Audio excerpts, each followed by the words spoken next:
It's your boy Alphamediaroom back another one. Yo, we got Raqi talking to Rory and Danny from the stop, basically about love and hip hop. And Raqi even sent some few diss shots to Joe Budden.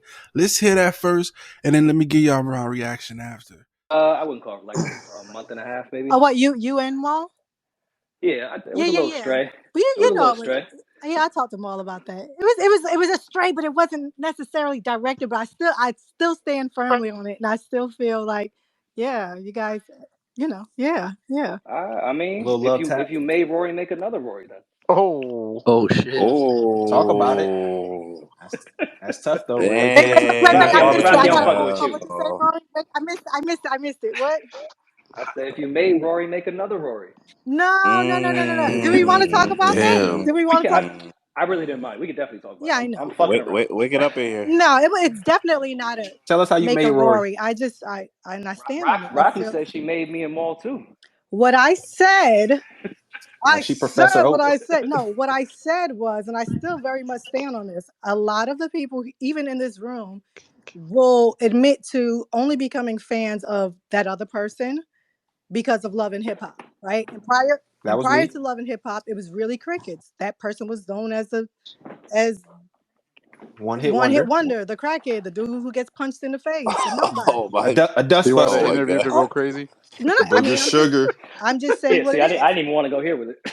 Well, no, I don't. Okay, but this is how Raqi rolls. So here's my thing: if I bring someone along to put them on a huge platform, right, to collaborate, to build together, and then your fan base goes up, and now you have one of the biggest platforms there is, and then you and Maul are both now associated with that. Yeah, I feel like all of that came off of the alley oop that I gave, for sure. Talk about it. For sure. Luka Doncic with the lob. For sure. But that's no hate to you guys. I'm glad everyone is made it. So you're Bron and they're Kyrie. I'm not saying. What I'm saying is, if you give she's if you give someone the alley oop and they go up, and the people that associate themselves with that going up, they're glowing up, yeah, it all came off of the back, yeah, for sure. I respect. I tell her you would have been Rich Rory. Paul S. No, I was just sitting there with the 50 Cent meme, like, what the fuck she say fuck me for? Yeah, no, it definitely no. When I was like, what the fuck I gotta do this? No, it definitely. But I also I'm on record saying that my feelings have been hurt. I felt left behind because I'm like, God damn, I put in a lot of fucking work too, and I let people eat off of my steam, and then I get my neck cut, and then nobody came back for me. Like I can deal with some shit happening, but damn, come back the rich around, Rory. You know the rich around. Wow. Shit. That's an inside joke. That's an inside joke. That's it. That's no Diddy shit. Okay, oh no, the retch round is all consensual. The retro round is classic and consensual. Oh man, I forgot all about the retro round. Stop fantasizing about Henny Palooza back in the day. Come on, stay on track. That has nothing to do with Palooza. Yeah, but no, it definitely was like a mild shot, but it was accidental. You guys. I text more. I was like, "What the fuck? I gotta do this." Where was this on a space or did you tweet it? It was Instagram. It was in the moment of the whole Diddy thing happening, and I just was like, so I'm involved in different conversations, and then that other person keeps getting brought up, and I kept on getting like shitted on in certain spaces, like, oh, wasn't you in love? Wasn't you obsessed? And I was like so fucking aggravated with that whole narrative that I'm like, all right, fuck it, bombs away. So Rory and Mo call a baby straight, but I still you just casualties. Yeah, I still stand on it. I still stand on the sentiment that had I not given that alley-oop, maybe God, maybe the universe would have intervened and everyone would got put on. But that's not how it happened. What happened was I fought for that particular person to get on with me. I got my neck cut and everybody else. You fought for Joe to be on Love and Hip Hop is what you're saying? 100%. Okay. Damn. That's where I started watching Joe Love and Hip Hop. So salute, appreciate that. That was the start of his transition. I would agree. Jim Jones was before him, right? No. Yes. Yeah, Jim was the start of it. I remember Jim being like the pioneer, and like it was crazy to see Jim. Wait, doesn't Joe say that? He has the greatest line in reality show history. It's conducive. Yeah. Is it conducive for you to be walking around the city right now? That was a bar. Who? No, Samaya. Maurice. Her man. I don't remember the guy's name. I do. Samaya's manager. Yeah, when Jim ran down on him in Hoboken or wherever the fuck that was, and asked him if it was conducive to walk around the city. He was like, "Oh, Mr. Jones." And, Yeah. Damn, you guys have great memories. You can only respond one or two ways when someone asks you a question like that. Yeah, his name was Maurice. Stuttering. Maurice, man. I mean, I don't know what's the proper way to respond to that. I feel like that's how most guys would respond. So I'm not. You got to either fight or shit your pants. Or just I mean, you can run or just too. don't talk shit about people to their wives that you can't beat up. Well, start there. What's so funny is that you guys don't even realize that That's easier said than done. Those meetups, everyone's like, why would you go meet up with that person if you don't like those are set up. You are contractually obligated to meet up with people. And not only that, you don't know who you're meeting up with or where you're meeting them at. So you're going to get picked up in a van and get dropped off at a bar and be like damn near behind a curtain until it's like, okay, and action. And now you're like, oh shit, I'm talking to this person. My biggest right? Damn, Right. this My is like biggest Love is op. Blind. And oftentimes the beef that you guys are having at that moment, it's rehashed beef from like 3 to 5 years ago. But it's like, let's talk about this. And they will sit there and record and fill you up with all types of Ciroc and Hennessy until they get the shot that they want. So you guys don't really understand how this whole quote unquote reality. That sounded federal. That's why we fair, did the interview, but Danny? that shit with Maurice, Samaya's manager, was not the case. He was. There's some things that just happen. Yeah, there's something. He wasn't set up on and that. Depending on your leverage, so somebody like Jim Jones will get a heads up. Like the producers know that he's not just going to get in a van and go anywhere. So they're going like, oh, we're going to pull up on Samaya's manager. So he already knows what type of activity is happening. If I'm on Love and Hip Hop and they place me on a boat with a bunch of people, and then the producer says, "Yo, talk shit about Jim Jones," I'll just go, "Nah, I think I'm cool." Right. Well, here's the thing: a lot of things have changed. Cool. Oh, thanks. But 12 years ago, when we didn't know our power, there was a clause called a production day, and each production day is valued at $45,000. So if you are contracted and you pause production or production is delayed for any reason, you can be sued or liable for that $45,000 production day. What? That's some slave shit. Oh no, it's nasty. Yeah, definitely is. That's definitely some exploitative shit. But I can see why they would do that though. I need that comment that Maurice made was about Jim Jones' money per show. Theoretically, it wasn't anything super disrespectful from what I recall. Yes, that's disrespectful. Come on, Danny. You know that's talking about my money in front of my girl that doesn't even know you like that is, come on. That's like what Rory told you to do to me. I remember that's the most disrespectful shit you could think of. I remember knowing how much artists got paid per show back then, so I guess I didn't see it like that. But somebody coming in as a fake manager, trying to be super arrogant on a boat, talking to my wife and her friends about my money. Yeah, it's crazy. Jim actually handled that very maturely. You guys, also there's he choked him out on camera. What are you talking about? Like I said, very maturely. This man Rory is a roughneck. I'm sorry, Rory. Yeah, we got. And no, he didn't. He kept saying nobody touched him. Yeah, but he set up a situation to the point where he was grabbed by his jaw. It was guided towards the camera. Nah, that was just a little, Oh my God! Now that was definitely an intimidation. That was a left tap. Come on, we got to be. I don't want to get run up on by Jim Jones. So I'm but nah, But what you guys don't know is that conversation could have been filmed and taped 2 days before, 2 weeks ahead, and then it's like, oh, we didn't get that scene. Can you guys do it again? And at this point now, Jimmy's extra mad or extra tight. It's just it's a lot that goes into this. You think that was re-aired? Because they grabbed. No, not re-aired. So let's say, for instance, no, they had to do reshoot. A reshoot, right? So let's say I have an issue with someone and we don't turn up. We have a good casual conversation like grown adults, like most people will do. And then production comes back to you like, you know what, that wasn't quite hitting. So what you guys got to understand is there's A, B, and C players on reality TV. A players get the most screen time and the highest check. B players, you might get some screen time and not the greatest check. And C players get nothing at all. Those are usually the friends of, right? And those positions switch out depending on how much you turn up, right? How much your impact is. Also, what you guys don't realize is if you film, let's say it takes 9 months to film the whole season, which can be 12 to 15 episodes. You can film damn near every day for 9 months, but if production says that your scene wasn't hitting and you don't make that scene, you don't make that episode, guess what? You don't get a check. So there's been people who have filmed for months at a time and they didn't make the episode, they didn't get a check. You get a check per episode that you air on. So 9 out of 10 times, a bitch cannot have a major problem with somebody, but you want that check and you want to be on that episode, you're going to turn up. You're going to do the most. How real was that when you was like, you sleeping with the enemy, kid? How was that? Was that real? Was that real? That was the first. First of all, the first time I ever sat with the girl Jen, the very first time we sat down and she cried and I cried, I had met her 3 seconds before the camera started rolling. I didn't know those people. In fact, fake crying, or like you mean she cried and you cried like? Oh, it's all of that. It's fake. It's like, come on, we need emotion, guys. Cry. This is your time. Oh wow. It's like I've worked on the set of that before. Has anybody been smacked just to speed up the scene so you guys can go home? Like, I mean, 100%. Especially if you're a C player and you're not getting a check at all. You're not really getting time. You might.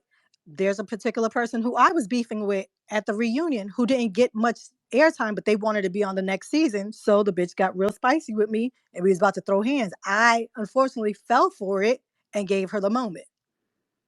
Wait, Raqi, can you say real quick what's the an average price that like people get paid? Like I know you said the A, B, and C, but what would you say is like the average price they would get getting paid? So here's the thing. Things have changed since then, but for let's say an A player, you'll start now. You can negotiate, right? But an A player, you'll start off at maybe 15,000 an episode, right? And then you can negotiate up 15, 20, 25, all the way up to 40,000, right? A B player, you're going to start between 7 and probably not touch more than 15. And a C is nothing at all.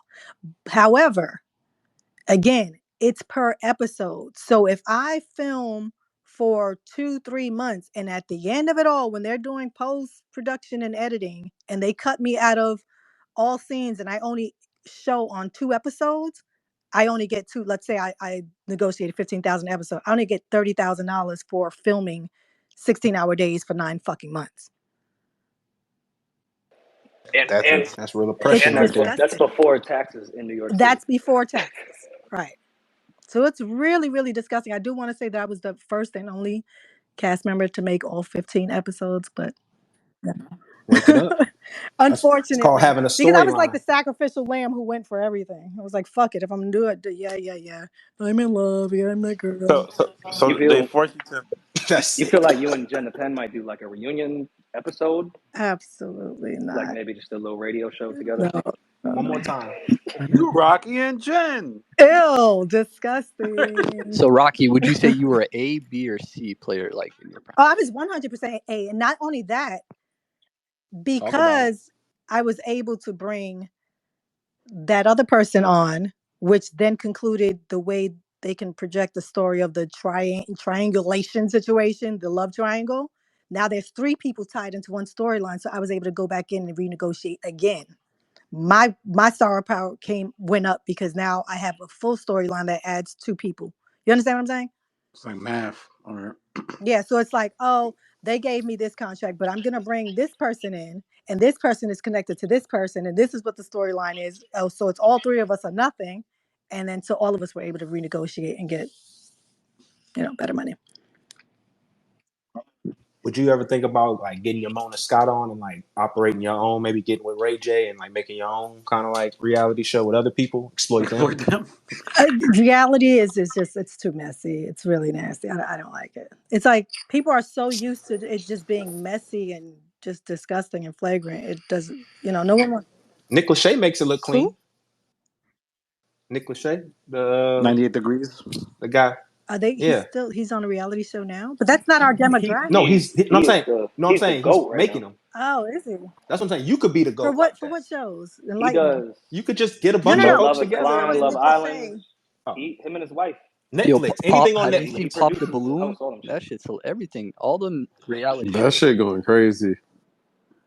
Well, I do have credits on the Kanye West documentary. You guys could peep that. Shout out to Clark Kent, 98 Degrees. Look that up. But yeah, I think I don't know. Yeah, I feel like there's a lot of regret. Like some people, when they talk about love and hip hop, they feel like they didn't profit off of it the way it should. Like I hear Jim Jones talk about it.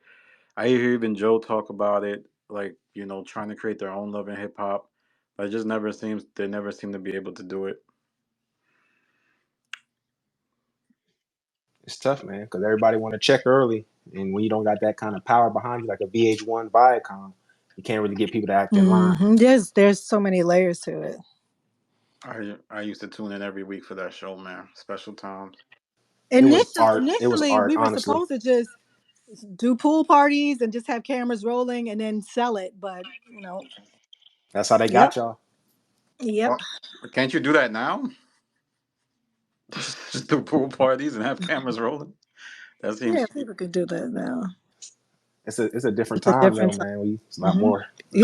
Everyone has a camera on them now, so it's different. If y'all did a pool, I'm sorry, no, it's not a different time. If y'all did a pool party with these girls who maybe not star tenders or whatever, but have like 20,000 followers, they're all attractive, they all arguing with each other, that's gonna do views on YouTube. It just is. Facts. Yeah, you just gotta give them like some independent interviews on the side where they talk shit about each other behind like a curtain. Like, you could get that shit off. Shout out to Tatted Up Holly. I love her. All right, but yeah, man. I was looking at as Raqi spoke. I was on YouTube of all the events that she was speaking about. It was hilarious. I actually watched the footage as she spoke about it. I went up to look the Gender Pen, and that was hilarious. So Raqi gave some interesting points, especially about the contracts that happens in love and hip hop, and just giving us a great aura or energy of what was going on at that time when they were at the pinnacle or the peak or one of the highest points of that moment. So we realized that love and hip hop, like the workers were getting paid like a little bit of money compared to how much the actual directors or producers were probably actually making. And it's a lot more trials and tribulations to even get yourself on an episode and profit off of it at the same time. And there's A-list, B-list, and C-list characters. And most of the time, if you're not an A person, you're not getting paid the most. And if you're a B, you're getting paid a little bit. So that's the great thing that came out of this. But one thing that's very interesting to me is that I just feel like if she felt like she made Joe Budden, she had a great impact on Joe Budden, I can understand if you're talking about you gave somebody an alley-oop, but it also kind of takes the person themselves to also be themselves enough to get the producers to be like, all right, this is a good storyline. Because once Joe came in, it was an instant success. So for me, like, you give someone an alley-oop, they still had to create the podcast from the ground. It's not like Joe created the podcast and he just immediately had thousands of views. No, he started off with a little bit of views just like everybody else. And he worked his way up consistently and worked his way all the way up to being the greatest podcast, hip-hop podcast. You know what I'm saying? Or just podcasts in general right now to me. But let me know what y'all think in comments below, because to me, I feel like it's a little bit of, like, I don't want to say jealousy, envy, but it's really borderline that. Or I wish I would have got to that level as well type energy, because Raqi talks about a lot of the stuff that she's done. And she's probably done a lot of stuff because she's talked about her writing and how much she wrote for different people and different artists, and how much she's, very interested in, or very much interested in the book scene. She very much talks about writing books. She has a lot of books here and there. So she's very invested in her art, her ability. She's conscious of what she is good at. So I don't see why she don't just propel and work her way into what Joe Budden did, because she's acting like as if like Joe Budden just came from Love and Hip Hop and just went straight to the moon with the podcast. That's like wrong. And I feel like there's so much jealousy and hate there that she just can't see that part. And that's why I really did this video, because I really wanted to give my reaction on that, because I feel like, yo, you really taking the wildest shots in him, calling him crackheads, calling him a whole bunch of names. But like, that doesn't make any sense though to me. Like, what unless he took money from you, stole money, which you're not saying any of that. Why constantly bring up the man's past and stuff like that? Because people don't, Raqi, you wouldn't want people to bring up your past every time they talk to you too. On top of that, you're probably a much better person than you were back in the day. Just like anybody else. It's called growing. So if you don't even allow people to grow and you're just going to constantly remind them of when, oh, I put you on, what type of energy are you giving yourself and to the world itself? Because now you're looking as bitter. Instead of doing that, you can grind yourself and do exactly what Joe did. You have the gift of gab. You like talking. I hear when you talk, I feel like you're a great speaker. You have attributes to where you can do the same thing or better. You could do your own. But the problem is you're sitting in a funk, or like you're sitting in that, whatever that thing is, even if you feel like you're not sitting in it mentally, every time you speak, you seem bitter. So that means that it's holding on to your heart, it's holding on to your spirit. Unless you're going to do a documentary or interview or something to get it out, this is like pointless to even ever talk about it at all, to even bring up Joe Budden in any type of way. But I find it very interesting that she really attached herself to Danny from the stop, because now that's another Joe Budden to me op now, based off of what's going on with how Joe Budden's reacting to him and how he's reacting to Joe Budden. It gives me very much like when your idols turn into your rivals type energy. So like you're going to attach yourself to that. And now you see Rory on the platform as well. So now you guys can kind of put together what's really going on, even though Danny probably doesn't see it like that, or nobody in the spaces see it like that. But for me, I'm like, wow, 3 of Joe, quote unquote, ops is all doing the spaces together. And Raqi talks about calling Joe a crackhead and calling him all these names. And it's really just don't say his name, but allude to him and how much we basically put him on type stuff. You know what I'm saying? But really on Raqi's side, because that's way more personal. Because Rory seems like he's over it. Danny from the stop just feels like, I think he's just doing content and stuff like that. So I don't think it's personal on his. I think the only one that's super duper personal is Raqi, right? And I feel like she's taking it to a level that is disgusting, because how much she continues to repeat these certain sentiments, right? We already heard you call him a crackhead. We already heard you said that he was a dope fiend and all this other stuff, and how you had to get him on. But she has to constantly remind people that, because she has to constantly feel validation. And that's the problem that I heard. That's the thing that I hear the most when it comes to bitter people. They need some type of validation, or always remind you of their credentials and stuff like that. So she likes to remind people of, oh, I was working with this and I was doing this and I was doing that. Like always trying to sell herself. You don't really have to sell yourself when you're, to me, just kicking it back with just regular content creators, just having a conversation. But she's so used to that because of the fact that she kind of has to do that, because she's not at that level, quote unquote, that she wants to be at. To me, how she's sounding, this is all my opinions, but I just feel like she really went off in a very subtle way.